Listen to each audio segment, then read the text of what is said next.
Hello friends, solve with एके में आपका स्वागत है। दोस्तों, कैसे हैं आप लोग। आज मैं फिर से एक नया टॉपिक लेके आया हूँ, इनकम टैक्स से रिलेटेड। जब हम रिटर्न फाइल करते हैं और हमारा रिफ़ंड बनता है तो उस केस में हम रिफ़ंड कैसे प्राप्त करेंगे। कई बार होता है हम इनकम टैक्स रिटर्न फाइल कर देते हैं, उसके बाद भी हमारा रिफ़ंड वापस नहीं आता है। कई बार तो एक दो महीने के अंदर में हमारा रिफ़ंड वापस हमारे अकाउंट में आ जाता है, बट कई बार सालों लग जाता है लेकिन कोई प्रोसेस नहीं होता है। उस केस में हम क्या करेंगे, तो पहले हम छोटा सा ये समझ लेते हैं कि हमें रिफ़ंड क्यों मिलता है और ये क्या प्रोसेस है। तो दोस्तों, जो इनकम टैक्स रिटर्न होता है ना, जो एक साल में हम पूरे फाइनेंशियल ईयर में जो हम कमाई करते हैं उसका हमें डिटेल सरकार को देना होता है, इनकम टैक्स रिटर्न, जिसको हम आईटीआर भी कहते हैं, आईटीआर के द्वारा। उस केस में अगर हमारा कुछ रिफ़ंड बनता है, रिफ़ंड दोस्तों ऐसे बनता है अगर हमारा जो इनकम है वो टैक्स स्लैब से कम है, बट हमारा किसी ने टीडीएस डिडक्ट किया है, तो उस केस में जो हमारा टीडीएस डिडक्ट हुआ है वो हमें रिफ़ंड मिलेगा। तो जब हम आईटीआर फाइल करते हैं उसके 1 महीने 2 महीने के अंदर में आ जाता है। कई बार सालों लग जाता है, कई बार काफ़ी टाइम लग जाता है और हमें पैसों की ज़रूरत होती है। तो उस केस में हम कैसे प्राप्त करेंगे, तो चलिए मैं बताता हूँ इसमें कि हमें इनकम टैक्स डिपार्टमेंट को एक लेटर लिखना होता है। तो वो लेटर कैसे लिखेंगे वो आपको इस वीडियो में डिटेल के साथ बताऊँगा। ये एक लेटर मैंने तैयार किया हुआ है आपके लिए, जिसमें मुझे समझाने में आपको आसानी होगी।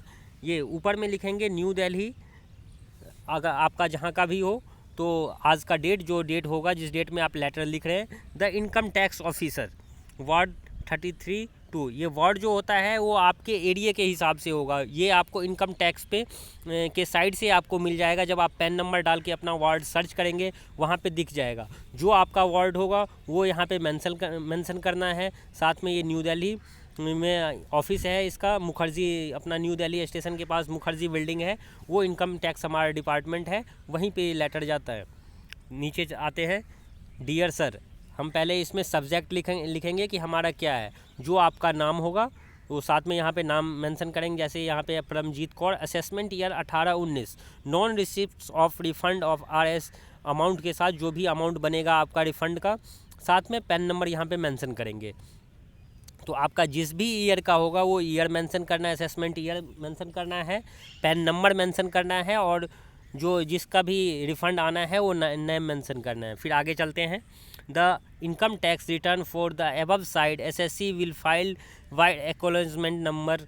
जो भी नंबर, जब हम आईटीआर फाइल करेंगे तो हमें एक एक्नॉलेजमेंट नंबर मिलेगा, वो नंबर यहाँ पे मेंशन करना होगा। ऑन वो डेट लिख देंगे। Claiming TDS refund for RS, जो भी आपका अमाउंट बनेगा वो अमाउंट यहाँ पे मेंशन हो जाएगा। Original TDS certificate of RS, जो भी उस टीडीएस सर्टिफिकेट, जब हमारा कोई पार्टी डिडक्ट करता है तो वो हमें टीडीएस सर्टिफिकेट इशू करता है। उस टीडीएस सर्टिफिकेट में जो भी अमाउंट होगा वो हम यहाँ पे मेंशन करेंगे। कई बार हमारा टीडीएस कटता है और हमारा कुछ जो होता है ना, हमारा पूरा रिफ़ंड नहीं आता है। कई बार होता है कि थोड़ा सा हमें टैक्स पे करना है, तो वो इसमें से लेस हो जाता है। वही डिफरेंस है यहाँ पे। Are enclose herewith the request to issue refund of RS 15,504 rupees with interest. आपका जो भी इंटरेस्ट बनेगा, जो भी आपका रिफ़ंड अमाउंट बनेगा वो यहाँ पे मेंशन कर देंगे। फिर नीचे आएंगे, थैंकिंग यू योर फेथफुली। अगर आप खुद ही लिख रहे हैं या कोई सीए के द्वारा लिखवा रहे हैं तो वहाँ पे मेंशन हो जाएगा। अगर आप खुद लिख रहे हैं तो यहाँ पे चार्टर्ड अकाउंटेंट नहीं लिखेंगे। कोई अगर सीए चार्टर्ड अकाउंटेंट लिख रहे हैं वो वहीं पे आएगा। फिर हम नीचे ये साइन करके डिपार्टमेंट, कई बार होता है सीआर बिल्डिंग जो है अपना इन आईटीओ में, वहाँ जमा करना होता है। कई बार नई दिल्ली मुखर्जी बिल्डिंग में होता है। तो आपको वार्ड से, ये जो ऊपर में मैंने लिख रखा है वार्ड से पता लग जाएगा कि कौन सा वार्ड कहाँ का है, किस फ्लोर पे है। वहाँ पे उस बिल्डिंग में बहुत सारे फ्लोर हैं, तो आपको वहाँ से पता लग जाएगा। जब आप ये लेटर सबमिट करेंगे फिर डिपार्टमेंट द्वारा कार्रवाई की जाएगी, क्योंकि अगर काफ़ी टाइम रुक गया है तो वो फाइल उस साइड में डाल देते हैं। जब आप ये लेटर लिख के डिपार्टमेंट में दोगे तो ये प्रोसेस होगा, उसके बाद आपको जल्दी से जल्दी रिफ़ंड मिल जाएगा। तो दोस्तों, आपने ये सीखा कि अगर हमें रिफ़ंड नहीं मिलता है तो लेटर कैसे लिखते हैं। अब इसी वीडियो के अंदर में आपके मन में 3-4 क्वेश्चन आ गया होगा कि जैसे हमें रिफ़ंड क्यों मिलता है। इसकी मैं फुल जानकारी टीडीएस की एक अलग से दूंगा, और क्या स्लैब रेट है, हमें इसमें जैसे अमाउंट लिखा है कि 47,155 है, बट हमें 15,504 ही क्यों मिल रहा है। इसके लिए एक कंप्लीट वीडियो अलग से सेपरेट वीडियो बनेगा। अगर मैं इसमें ही बताऊंगा तो बहुत लंबा हो जाएगा, तो इस वीडियो को मैं यहीं समाप्त करता हूं।